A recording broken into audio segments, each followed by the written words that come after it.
ल नयाँ भिडियोको साथमा हजुरहरू सबैजनालाई स्वागत छ।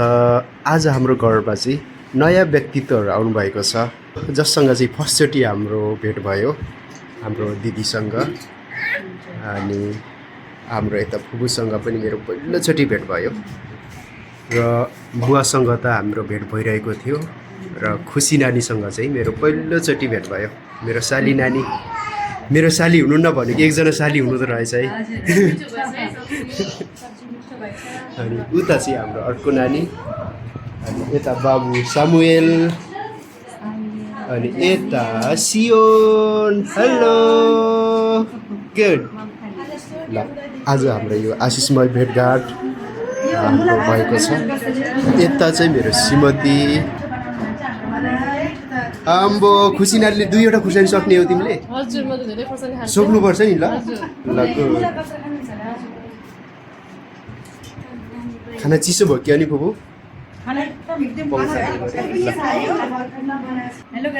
यो माम कहिलेको लागि तिम्रो? बेलुकाको लागि हो?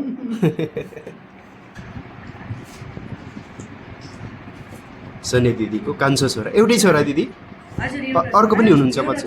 ए छोरी, छोरी खै त? ए होस्टेलमा मात्रै है। हस्बेन्ड चाहिँ उतै हुनुहुन्छ बुम्बिलामै, मलाई आएर पुऱ्याएर फेरि फर्किनु लिएर आउँछु। तपाईँहरू पनि आउनुहोस् त नारायणघाटमा।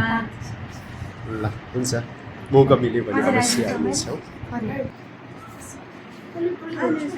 फुपू हजुरले केही भन्न चाहनुहुन्छ? गर्मी त भएछ है हजुरलाई?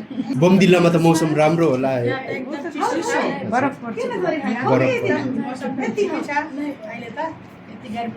धेरै गर्मी छ यहाँ चाहिँ। खुसीले केही भन्न चाहन्छ?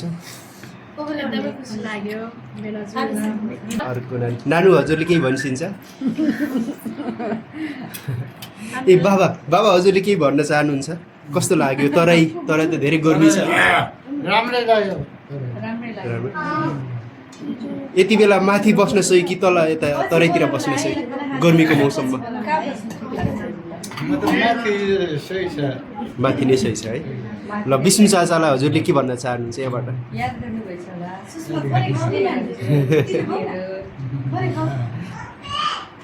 दिदीले विष्णु चाचालाई? म पनि अब सबैलाई याद गर्छु नि, म आफ्नो गाउँठाउँको सबैजनाले याद गर्छु। भाइहरू, दिदीहरू अहिले भेट हुन पाएको छैन, उनीहरूसँग धेरै भेट नभएको। ल एकदमै रमाइलो भयो। ल यता नानीलाई पनि देखो। हेलो,